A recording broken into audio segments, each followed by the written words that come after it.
From virtual overlays to real-life rescues, how augmented reality is equipping first responders with superpowers.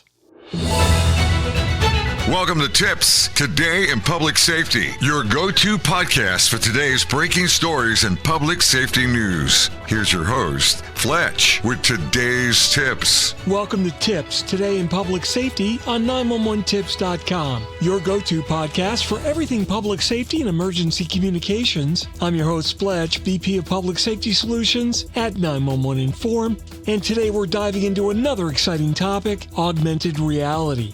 Enhancing emergency response with NG911 data. Imagine a world where first responders can see through walls, visualize hazards, and navigate smoke-filled environments with unparalleled precision. Thanks to augmented reality, or AR, and next-gen 911 technology, that future is actually closer than you think. So what actually is augmented reality in emergency response? AR-enabled devices can overlay critical information like building layouts, exit routes, and critical environmental data directly into a field responder's view. Now, it's not just cool technology, it's actually a life-saving tool that can dramatically improve situational awareness and decision-making during almost any emergency. So let's break down how it all works. Data flow. The backbone of AR and NG911, integration. In order to make augmented reality effective, it's going to need live, real-time data feeds from multiple sources. Fortunately, the mechanisms for collecting this data already exist in most modern buildings. Intelligent HVAC systems. These systems can monitor air quality, temperature, and building environmental conditions, and report that back to a central repository.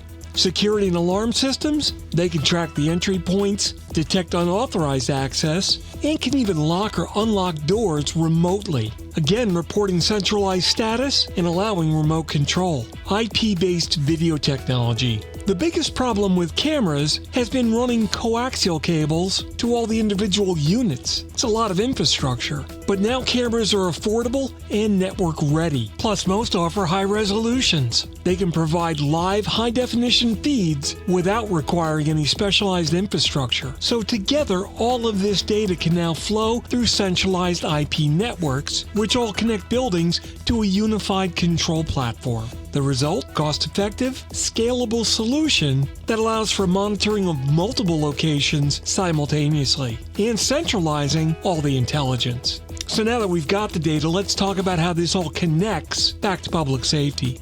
The role of next-generation 911 in bridging the gap. NG911 serves as the bridge between enterprise networks and public safety. The National Emergency Number Association, NENA I3 standard framework, ensures that seamless communication can occur across the environment, allowing that emergency data to flow from the origination points through the corporate networks to public safety agencies and finally to first responders.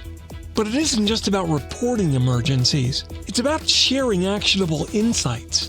Building layouts, environmental hazards, and live security data can now be sent in standardized formats, ready for use by AR applications. Here's an example. A firefighter's respirator could be projecting a wireframe map of a burning building, showing the walls, the hallways, and exits even in zero visibility.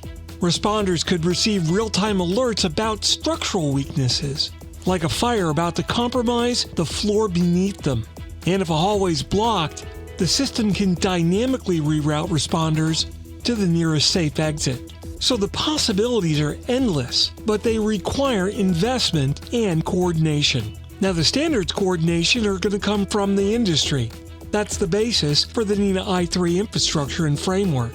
But what's the business case? There's no doubt that this technology is promising, but it raises a critical question.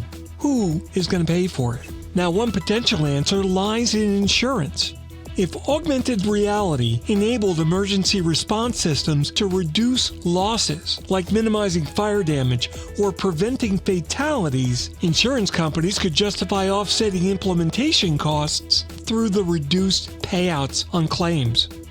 Additionally, federal grants could incentivize businesses to adopt these systems, especially if the cost savings outweighs the initial investment. The bottom line, with next-generation 911 networks rolling out nationwide and across the world, and augmented reality technology rapidly advancing, this is no longer a futuristic concept. I put this in the category of a near-term reality. That's it for today's episode of Tips Today in Public Safety on 911tips.com. If you found this episode insightful, don't forget to subscribe and share it with your network. And if you've got questions or ideas for a future topic, just reach out. We'd love to hear from you. So until next time, thanks for listening. And to those in public safety, thanks for what you do every day. Stay safe, stay informed, and remember, innovation is the key to saving lives. Stay safe and take care. You've been listening to Tips Today in Public Safety, your go-to podcast for today's breaking stories and public safety news. Hosted by Fletch and available every Monday, Wednesday, and Friday. Catch past episodes, transcripts, and show notes with source links for each article on 911tips.com. That's 911tips.com. Be sure to like and subscribe, and remember to join us each week for the latest on NG911. I am Spider Harrison, the official 911 voiceover dude. Catch me on Sirius XM on various channels, including 90s on 9, the 10 spot, and on the Weekend Countdown on Hits 1. Or don't regret it for the rest of your life. Either way, I'm good. Tips is brought to you by 911 Inform, the leading next-generation 911 solution for enterprise compliance with federal 911 regulations. Visit them on the web at 911inform.com. 911 Inform, making every second count when it matters the most.